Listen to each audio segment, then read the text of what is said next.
अरोड़ा साहब शुरू कीजिए आप। धन्यवाद deputy speaker sir,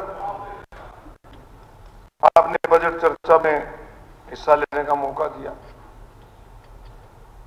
deputy speaker sir, जब भी बजट आता है प्रदेश के लोग बड़ी बारीकी से देखते हैं कि सरकार हमारे लिए क्या कर रही है।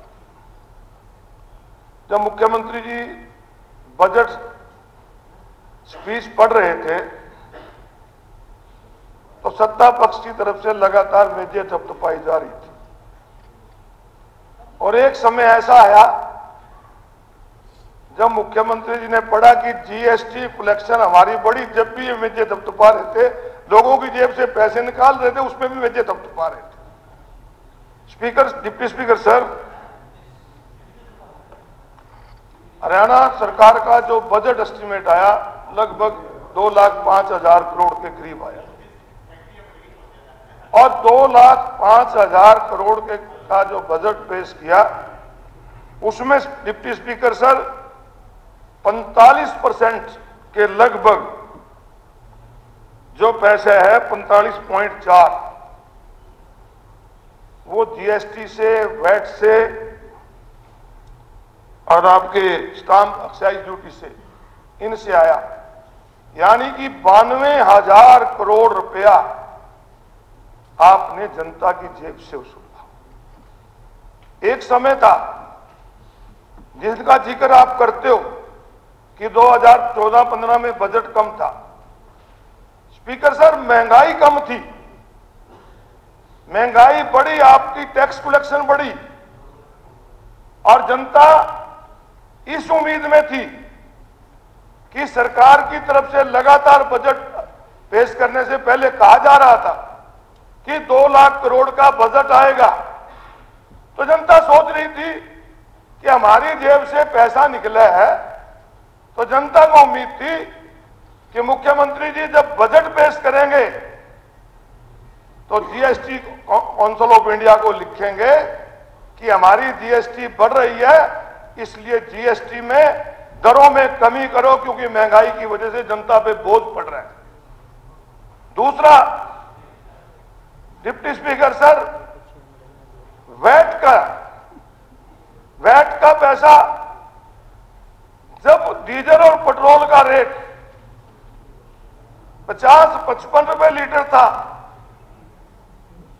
तब पंजाब से सस्ता डीजल और पेट्रोल हरियाणा में मिला करता था और चंडीगढ़ से जब जाते थे हरियाणा के अंदर तो लिखा होता था हरियाणा के पेट्रोल पंपों पे कि पंजाब से सस्ता डीजल और पेट्रोल।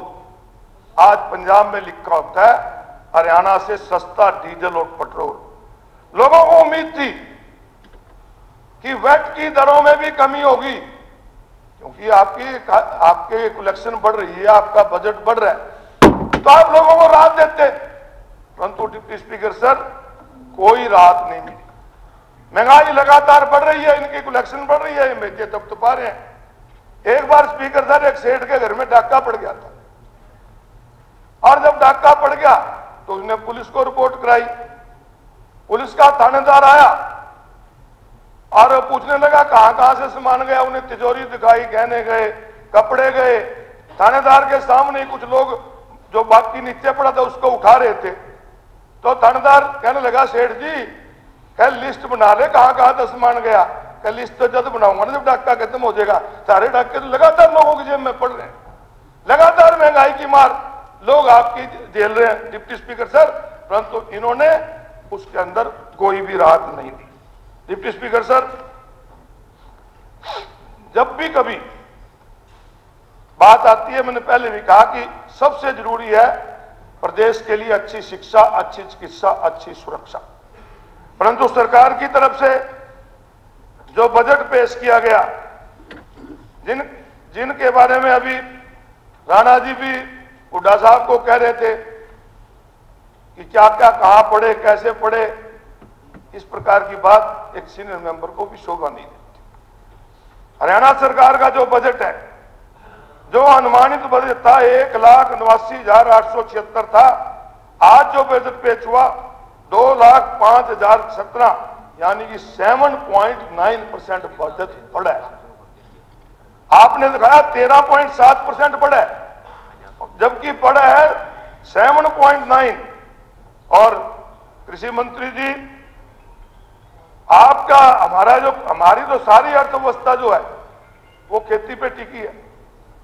खेती में एमएसपी किसान को मिलता नहीं और कहते हैं हम तो 24 का नोटिफिकेशन कर दिया। नोटिफिकेशन से नहीं डिप्टी स्पीकर सर, जब तक किसान को पूरा पैसा नहीं मिलेगा। अभी मेरे एक भाई यहां कह रहा था, एक सदस्य हमारा, कि सेलर वालों को पाबंद करो कि सेलर वाले पूरे रेट पे जीरी खरीदें। डिप्टी स्पीकर सर, सेलर वाला एक दाना भी गैर बासमती नहीं खरीदता। जीरी जो खरीदी जाती है सरकार द्वारा खरीदी जाती है, सरकार के ब्याह पे सेलर वाला खरीदता है और 2320 के पर्चे कटते हैं और बाकी सेलर वाला मिली भगत से दस्ती ले जाता है। ये किसान के ऊपर मार पड़ती है। कोई सेलर वाला जीरी नहीं खरीदता, जीरी सरकार खरीदती है। चाहे वो एफर्ड खरीदे, चाहे वेयर हाउस खरीदे, चाहे एग्रो खरीदे, सरकार के को देता है किसान। किसान को सेलर वालों को जीरी नहीं देता और ना सेलर वाला लेता। डिप्टी स्पीकर सर, एमएसपी उनको मिली नहीं और खेती के बढ़ावे की बात करते हैं। मुझे हैरानी हो रही थी जब शुरू करा विनोद बिहाना जी ने, और उसमें कह रहे थे कि हम महिलाओं को बढ़ावा देने के लिए 1 लाख रुपए का लोन डेयरी के लिए देंगे। 1 लाख में एक भैंस तो खरीद कर दिखा दो। 1 लाख में एक भैंस आती नहीं और आप डेयरी खरीदने की बात करते हो। किस प्रकार की बातें करते हैं डिप्टी स्पीकर सर? बजट का जो पहले था कृषि के ऊपर 11.52 था, जो घट के 10.67 रह गया। कृषि पे भी घटाया। इसी प्रकार आपका आप वाले में तो बताया तो आप वाले बता दो, पहले 2.4 रह गया। किस तरह करोगे? सारे बताया बत्रा जी ने कि किस प्रकार से सीवरेज शहर में जनसंख्या बढ़ने की वजह से सारे सीवरेज चौक हो जाते हैं। थोड़ी सी बरसात में लोगों के घरों में पानी बैग मारने लग जाता है। इसमें 2.40 में कैसे विकास कर लोगे? कैसे लोगों को सीवरेज दोगे? इस पे भी घटा, स्वास्थ्य सेवाओं पे भी घटा, शिक्षा पे भी घटा। तो इस प्रकार से डिप्टी स्पीकर सर, हर मद में जो जरूरी थी, चाहे सुरक्षा थी, शिक्षा थी, चिकित्सा थी, पब्लिक हेल्थ थे, इन चीजों पे डिप्टी स्पीकर सर बजट घटा।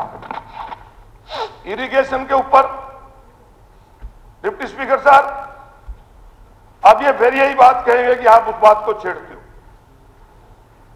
SYL के ऊपर कोई पैसा नहीं।